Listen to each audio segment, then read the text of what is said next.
Hello everyone, welcome to commerce connection. Capital structure की third theory traditional approach आज हम करने वाले हैं। अभी तक हमने 2 थ्योरीज करी थी। कौन कौन सी? नेट इनकम अप्रोच जो कि है थ्योरी ऑफ रेलेवेंस, और एक हमने करी थी नेट ऑपरेटिंग इनकम अप्रोच जो कि थ्योरी ऑफ इररेलेवेंस है। आज हम करने वाले हैं ट्रेडिशनल थ्योरी। ये जो ट्रेडिशनल थ्योरी है ये है थ्योरी ऑफ रेलेवेंस। अभी तक आपको पता चल चुका होगा कि यहाँ पर 2 थ्योरीज थी, एक थ्योरी ऑफ रेलेवेंस और दूसरी थ्योरी ऑफ इररेलेवेंस। रेलेवेंस का मतलब क्या था? जहाँ पे कैपिटल स्ट्रक्चर का इम्पैक्ट पड़ता था कंपनी के ओवरऑल कॉस्ट ऑफ कैपिटल और वैल्यू ऑफ द फर्म के ऊपर। वहीं पर ही दूसरी तरफ इररेलेवेंस का मतलब है जहाँ पे कोई इम्पैक्ट नहीं पड़ता कैपिटल स्ट्रक्चर के डिसीजन का कंपनी की कॉस्ट पे और कंपनी की वैल्यू पे। इसी को आगे बढ़ाते हुए आज हम करने वाले हैं ट्रेडिशनल अप्रोच, और ट्रेडिशनल अप्रोच एक है थ्योरी ऑफ रेलेवेंस। देखो, अब ट्रेडिशनल अप्रोच एक्चुअली में थर्ड अप्रोच क्यों मानी जाती है? इसको नेट ऑपरेटिंग इनकम और नेट इनकम अप्रोच के बाद ही पढ़ा जाता है। ऐसा क्यों? क्योंकि ये दोनों का मिडवे तय करती है traditional approach. This approach is a midway between the net income approach and the net operating income approach. इन दोनों के बीच का जो पाथ डिसाइड कर रही है वो ट्रेडिशनल अप्रोच है। एक तरह से यहाँ पर क्या हो रहा है, यहाँ पर एक डिबेट हो रही है कि जो नेट इनकम अप्रोच है वो कहती है कि डेट को यूज़ करने से कंपनी के ओवरऑल कॉस्ट ऑफ कैपिटल कम हो रहा है और कंपनी की वैल्यू बढ़ रही है। दूसरी तरफ नेट ऑपरेटिंग इनकम अप्रोच का मानना है कि डेट को यूज़ करने से कंपनी की मतलब फर्म की वैल्यू और ओवरऑल कॉस्ट ऑफ कैपिटल पे कोई असर नहीं पड़ रहा, ये कांस्टेंट है। तो इसी डिबेट को ध्यान में रखते हुए third approach I which is traditional approach. अब ट्रेडिशनल अप्रोच इन दोनों में एक तरह से डिफर क्या लेके आती है, वो दोनों का मिडवे डिसाइड करती है। कुछ बातें नेट इनकम अप्रोच की वो नहीं मानती और कुछ बातें जो नेट ऑपरेटिंग इनकम अप्रोच है उनकी नहीं मानती। किन चीज़ों के खिलाफ है ये ट्रेडिशनल अप्रोच? ये डिफर करती है कि नेट इनकम अप्रोच के अकॉर्डिंग डेट के यूज़ करने से कंपनी की फर्म की वैल्यू बढ़ रही है और ओवरऑल कॉस्ट ऑफ कैपिटल कम हो रही है। ऐसा ट्रेडिशनल अप्रोच का मानना नहीं है कि अगर हम डेट यूज़ करेंगे तो ज़रूरी नहीं है कि जो ओवरऑल कॉस्ट ऑफ कैपिटल है वो कम होती जाएगी और कंपनी की वैल्यू बढ़ती जाएगी। ये ट्रेडिशनल अप्रोच नहीं मानती। दूसरी तरफ वो ये भी नहीं मानती कि डेट के यूज़ करने पर वो दोनों चीज़ें कांस्टेंट रहेंगी, बिल्कुल नहीं।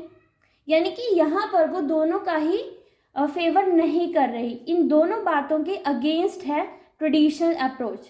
लेकिन फिर भी इन दोनों अप्रोच का मिडवे कैसे बताती है? क्योंकि जो बातें वो उसकी मानती है, उनको रिजेंबल करती है, जो फेवर में है, वो क्या है? नेट इनकम अप्रोच के according overall cost of capital और वैल्यू ऑफ फर्म इफेक्ट तो होंगे, ये तो बात मान ली है ट्रेडिशनल अप्रोच ने।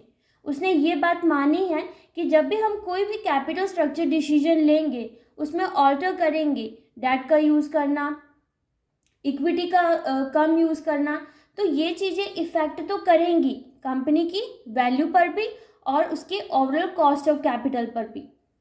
तो ये रिजेंबल तो कर रही है ट्रेडिशनल अप्रोच। दूसरी तरफ वो ये भी मानती है, जो नेट ऑपरेटिंग इनकम ने बोला है, कि beyond a certain degree of leverage cost of equity increases. इस बात को भी वो मान रही है कि हाँ, जैसे जैसे हम लिवरेज यूज़ कर रहे हैं, हम अपने डेट को बढ़ा रहे हैं, वैसे वैसे कॉस्ट ऑफ इक्विटी भी बढ़ रही है। इस बात को भी वो मानती है ट्रेडिशनल अप्रोच।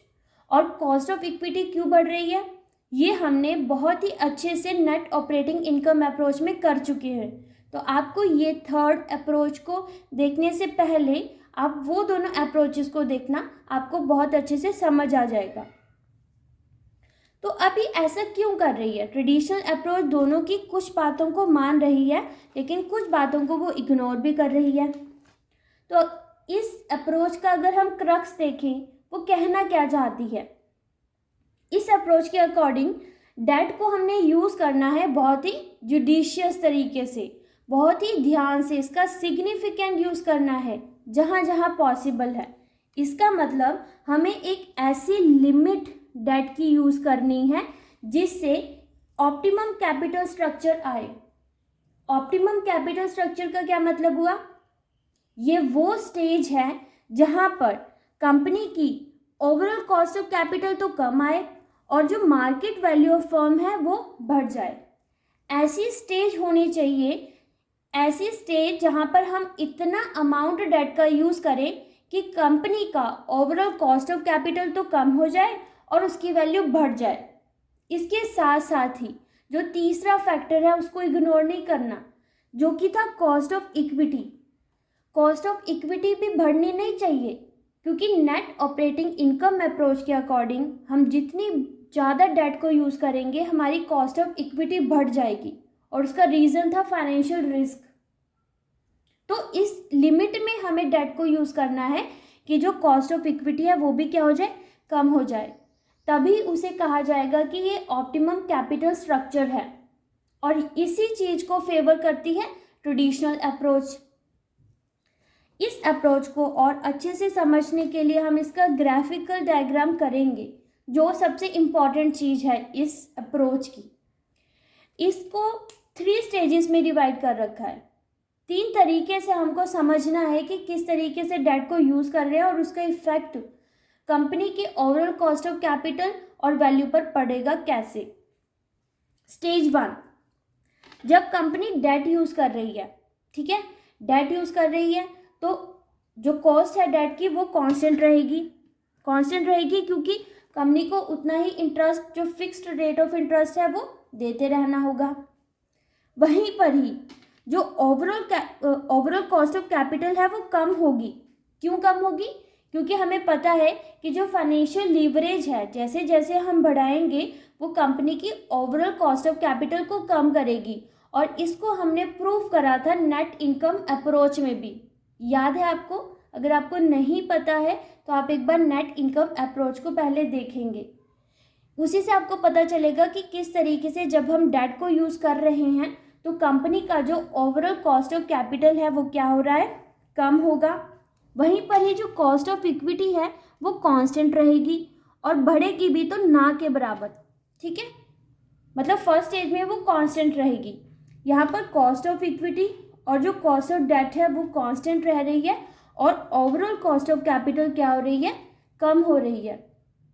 इसका हमने कारण भी पढ़ा था, क्योंकि जो रेट ऑफ इंटरेस्ट है वो कम होता है as compare to the rate of dividend, और यहाँ पर रिस्क भी क्या रहेगा, कम रहेगा। तो इस तरीके से, लेकिन जैसे जैसे हम अपना डेट को बढ़ा रहे हैं, डेट को और ज़्यादा यूज़ करने से क्या होने वाला है, जो हम ये सोच के डेट यूज़ कर रहे थे कि ये एक चीपर सोर्स ऑफ फाइनेंस है, वो ऑफसेट कर देगा advantage of using the cheaper debt capital.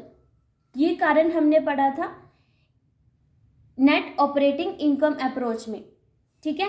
उसका कारण यही था कि जैसे हम डेट का अमाउंट बढ़ा देते हैं तो फाइनेंशियल रिस्क भी क्या हो जाती है, बढ़ जाती है। उससे डेट, कॉस्ट ऑफ डेट तो कांस्टेंट रहेगी और फिर ओवरऑल कॉस्ट ऑफ कैपिटल भी क्या आने लग जाएगी, कांस्टेंट आने लग जाएगी, लेकिन कॉस्ट ऑफ इक्विटी बढ़ जाएगी। तो ये वो वाली स्टेज है जहाँ पर कॉस्ट ऑफ इक्विटी बढ़नी स्टार्ट हो गई है। ये हमने पढ़ा था नेट इनकम अप्रोच में, ये नेट ऑपरेटिंग इनकम अप्रोच में। वहीं पर ही थर्ड जो स्टेज आती है, ये वो स्टेज है जहाँ पर फाइनेंशियल रिस्क इतनी ज़्यादा बढ़ जाती है कि कॉस्ट ऑफ डेट भी ज़्यादा हो जाएगी, ओवरऑल कॉस्ट ऑफ कैपिटल भी एकदम स्टीपली बढ़नी स्टार्ट हो जाएगी और कॉस्ट ऑफ इक्विटी भी बढ़नी स्टार्ट हो जाएगी। यानी कि तीनों चीज़ें अब हमारी कॉस्ट को बढ़ा रही है और कंपनी की वैल्यू कम होती जा रही है। यहाँ पर आप देखोगे जो ओवरऑल कॉस्ट ऑफ कैपिटल का शेप है ये एक सोसर शेप की तरह बन जाता है, जहाँ पे फर्स्ट स्टेज में वो कम हो रही है, सेकंड स्टेज में कांस्टेंट है और थर्ड स्टेज में वो इंक्रीज़ होना स्टार्ट हो रही है। तो हमको जो फोकस करना है वो इस वाले थर्ड स्टेज पे है, क्योंकि ये सेकंड स्टेज है, जहाँ पर इस तरीके से हमको डेट का यूज़ करना है कि हमारा जो ओवरऑल कॉस्ट ऑफ कैपिटल है वो कांस्टेंट हो जाए, और जो हमारी कॉस्ट ऑफ डेट है वो भी कांस्टेंट हो जाए, और कॉस्ट ऑफ इक्विटी इतनी ज़्यादा ना बढ़े कि वो कंपनी की वैल्यू पर इफ़ेक्ट डाले। तो वो भी मतलब कांस्टेंट तो नहीं रहेगी, थोड़ी बढ़ेगी, लेकिन फिर भी वो क्या रहेगी, ज़्यादा नहीं इंक्रीज़ होगी, ना के बराबर इंक्रीज़ होती जाएगी, उसको भी हम कांस्टेंट की तरह ही लेंगे।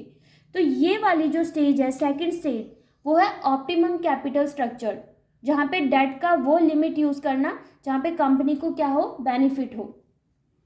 अब इन तीनों स्टेज को हम अच्छे से एक्सप्लेन करते हैं। क्या बताती है? स्टेज 1 कहती है कि जैसे ही हम फाइनेंशियल लीवरेज को इंक्रीज़ करना स्टार्ट करते हैं, डेट को हम ज़्यादा यूज़ करेंगे, तो ओवरऑल कॉस्ट ऑफ कैपिटल कम होगी, फर्म की वैल्यू बढ़ेगी, और कॉस्ट ऑफ डेट और कॉस्ट ऑफ इक्विटी क्या रहेगी, कांस्टेंट रहेगी। यानी कि ये स्टेज अभी तक ठीक है, लेकिन हमको सेकंड स्टेज में फर्म इतना डिग्री ऑफ फाइनेंशियल लीवरेज को इंक्रीज करेगी जहाँ पे अब overall cost of capital constant हो जाएगी, बढ़ेगी नहीं, कांस्टेंट होनी स्टार्ट हो गई। वैल्यू ऑफ फर्म भी कांस्टेंट हो जाएगी, कॉस्ट ऑफ डेट भी कांस्टेंट हो जाएगी, कॉस्ट ऑफ इक्विटी बढ़ेगी, लेकिन इतनी ज़्यादा नहीं बढ़ेगी कि कंपनी उसमें क्या चली जाए, लॉस की पोजीशन में चली जाए। ठीक है, तो यहाँ पर स्टेज सेकंड आ गई, जैसे हम डेट को बढ़ाना स्टार्ट करते हैं। थर्ड स्टेज आती है कि जब हम फर्दर इंक्रीज करते हैं डेट को, तो अब यहाँ पर overall cost of capital company की बढ़ेगी, यहाँ पर वैल्यू फर्म की कम होनी स्टार्ट हो जाएगी, जो कॉस्ट ऑफ डेट है, कॉस्ट ऑफ इक्विटी है, वो भी बढ़ेगी। कॉस्ट ऑफ डेट क्यों बढ़ेगी? क्योंकि यहाँ पर जो लैंडर्स हैं वो क्या करेंगे, अपना रेट ऑफ इंटरेस्ट इंक्रीज कर देंगे। जब वो देखेंगे कि कंपनी अब फाइनेंशियल रिस्क की तरफ जा रही है, तो अब उनको ये रहेगा कि अब अगर हमने लोन दिया इस फर्म को, तो पता नहीं हमको वापस देगी, रिटर्न देगी, यानी कि फ़ायदा हमको चाहिए। तो लैंडर्स भी क्या करेंगे, लोन देगी, लेकिन वो रेट ऑफ इंटरेस्ट इंक्रीज कर देगी कि हम ज़्यादा रेट पर देंगे आपको लोन। ठीक है, तो इस तरीके से यहाँ पर कॉस्ट ऑफ डेट भी बढ़ जाएगा, और कॉस्ट ऑफ इक्विटी क्या हो जाएगी, वो भी बढ़ेगी। क्यों? फाइनेंशियल रिस्क बढ़ रही है, और फाइनेंशियल रिस्क को बढ़ता देखकर जो शेयर होल्डर्स हैं वो भी डिमांड करेंगे कि हमें भी हायर रेट ऑफ रिटर्न दो। तो ये वो स्टेज है जहाँ पर कंपनी के ऊपर एक तरह से खतरा मंडराना स्टार्ट हो जाता है। तो यहाँ पर जो सूटेबल स्टेज है अभी स्टेज सेकंड है, जहाँ पे कंपनी ना तो लॉस की पोजीशन में है, ना ही बहुत ही बेनिफिशियल पोजीशन पे है। ये ऑप्टिमम कैपिटल स्ट्रक्चर पर आ चुकी है, जहाँ पे ज़्यादा कंपनी को प्रॉब्लम नहीं है। तो यही ट्रेडिशनल अप्रोच बोलती है कि कंपनी को ऐसी पोजीशन पे अपनी लीवरेज को यूज़ करना है कि वो एक ऑप्टिमम कैपिटल स्ट्रक्चर रहे। ठीक है, तो हम समराइज फॉर्म में अगर हम कंक्लूजन में देखें, तो according to the traditional approach an optimum capital structure exist and it occurs at that degree of the financial leverage where overall cost of capital क्या हो जाए, minimum, and the value of the firm is maximum। तो traditional approach हमें बस यही बताती है कि हम ना तो नेट इनकम अप्रोच की तरफ जाएं, ना ही नेट ऑपरेटिंग इनकम अप्रोच की तरफ जाएं, हम उसका एक मिडवे, एक मिडल पाथ है, उसको चूज कर ले, तब कंपनी बेनिफिशियल स्टेज पर रहेगी। तो this is all about the traditional approach. I hope आपको ये अप्रोचेस, ये थ्योरी समझ आ रही होंगी, और नेक्स्ट वीडियो आएगा MM अप्रोच का। Thank you.